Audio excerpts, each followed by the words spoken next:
The court has found Najib Abdul Razak guilty on 25 charges in the 1MDB case.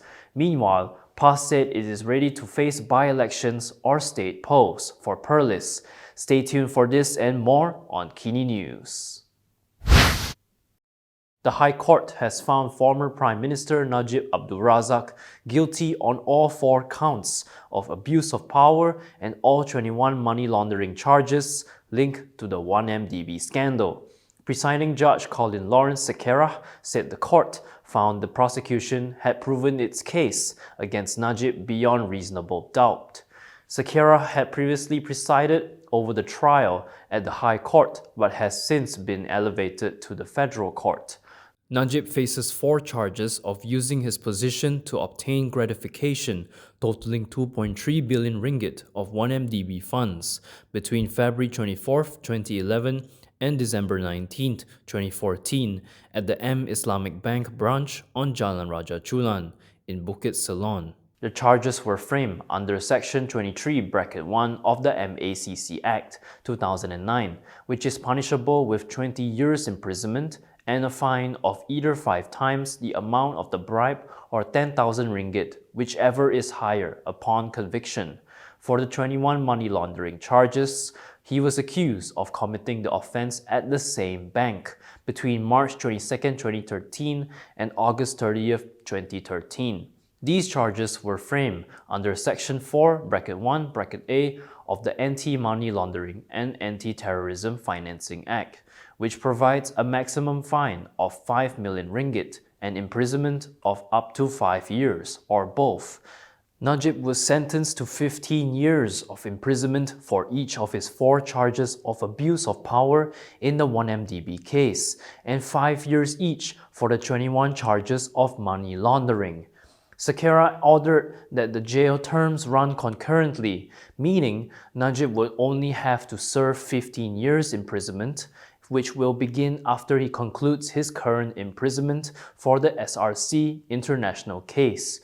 He was also ordered to pay a total fine of 11.4 billion ringgit for the 4 abuse of power offenses. In default of payment, he would have to serve an additional jail term of up to 40 years. Earlier during the proceedings, Presiding Judge Collin Lawrence Sequerah had dismissed any suggestions that Najib was unaware of the 1MDB embezzlement. He stated that the former Prime Minister was no country bumpkin who could feign ignorance of what was taking place.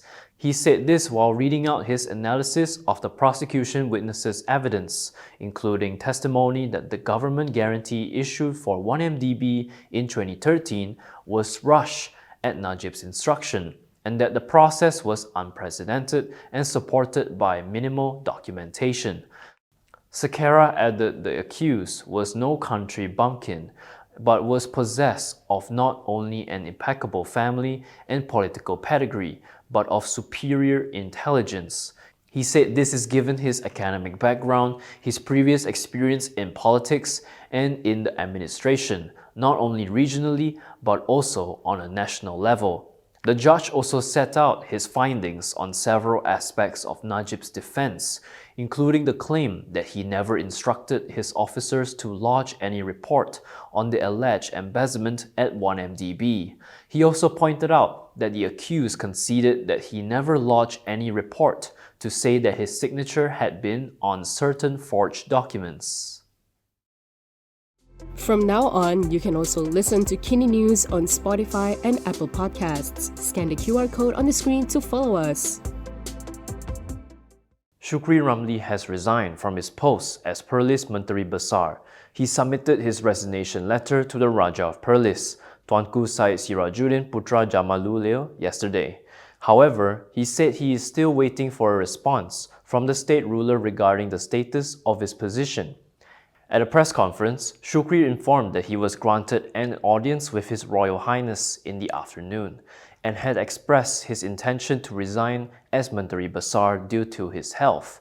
He expressed his gratitude to the Perlis government administration, those who have given his people and him a lot of cooperation. Sequerah's resignation followed the State Assembly Speaker's announcement that 3 state seats, Chuping, Bintong, and Guarsanji, were vacated following the membership termination of their assembly persons. Responding to this, Sequerah, who is also the Sanglang assembly person, said the 3 former PAS party members' action amounted to a betrayal and that their move was described as a coordinated one.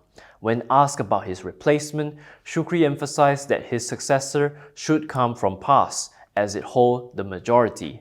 He added that he was not disappointed by what had happened, saying it was due to his own nature of being too kind and valuing friendships. Kita bersedia untuk PRK. Sekarang ni dah itulah. Dah 3 adun tu dah tubuh. Nak tubuh kerajaan macam mana tubuh. Perlis ni dia 15 kursi dia. Sekarang 15 lah. Jadi kita ada 6. Satu ada 5. Kalau tubuh kerajaan nak itu macam mana? Tapi nak mereka pun boleh. Selangor pun kalau saya balik jadi menteri besar dengan 4 orang esko ni pun boleh nak buat begitu. Kita bersedia. Wilayah kecil pun kita bersedia nak buat untuk tiga ni. Wilayah negeri pun kita bersedia. This was the comment by PAS President Abdul Hadi Awang about the current political crisis in Perlis that led to the resignation of Menteri Besar Sequerah Ramli. In a video uploaded on YouTube, Hadi said PAS had weathered various political challenges in the past, including the collapse of state governments due to votes of no confidence and defections by elected representatives. He said these developments were tests for the party and stressed that PAS remains committed to the principles of loyalty and party discipline. Hadi also said that issues involving several projects in Perlis were among the factors that triggered the crisis. He alleged that there were too many projects that did not comply with regulations and that corruption was involved. According to him, Sequerah was unable to go along with the situation, and when the pressure intensified, the party had no choice but to take action. However, the Marang MP did not elaborate on which major projects he was referring to. If you like the stories we produce, consider supporting us by subscribing to Malaysia Kini. Click the link in the description below or scan the QR code on your screen to subscribe. A PAS member has called on Bersatu to take firm and immediate action against 5 of its Perlis assembly persons who were accused of signing statutory declarations to withdraw support for the State Menteri Besar. PAS Central Information Committee member Nurul Islam Yusof said the Perlis political crisis erupted following reports that 8 state assembly persons, 5 from Bersatu and 3 from PAS, had withdrawn their backing for Sequerah as MB. In a statement, he said PAS had summoned its 3 assembly persons and, based on their own admissions, taken disciplinary action against them. Their party memberships were terminated with immediate effect under Clause 15A of the PAS Constitution. As a result, he added, their seats were automatically vacated in accordance with Article 50A, Bracket 1, Bracket A, Bracket 2 of the Perlis State Constitution. Nurul Islam said Bersatu should likewise summon its 5 assembly persons to determine whether they had signed the SDs. If they had not, he said Bersatu should immediately issue a statement clarifying the matter and reaffirming its continued support for Sequerah and the Perlis state government. However, he stressed that if the 5 had indeed signed the SDs, Bersatu must act decisively.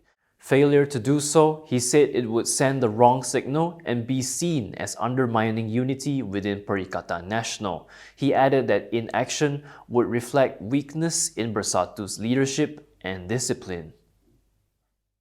Housing and Local Government Minister Nga Korming stressed today that urban cleanliness was a joint responsibility and not solely the government's or local authorities' duty.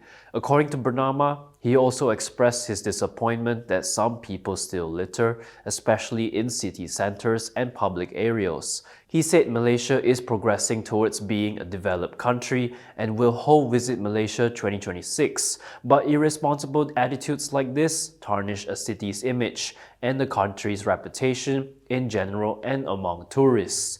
He said his ministry, through the Solid Waste and Public Cleansing Management Corporation and local authorities, is committed to conducting cleaning work and continuous enforcement, but success depends on public awareness and cooperation. Nga added that stiffer action would be imposed on those who litter in public areas from January 1st next year, including fines of up to 2,000 ringgit. Besides fines, additional penalties such as community service of a maximum of 12 hours in 6 months can be imposed. He said this approach was aimed at educating the public to be more disciplined and responsible towards the environment.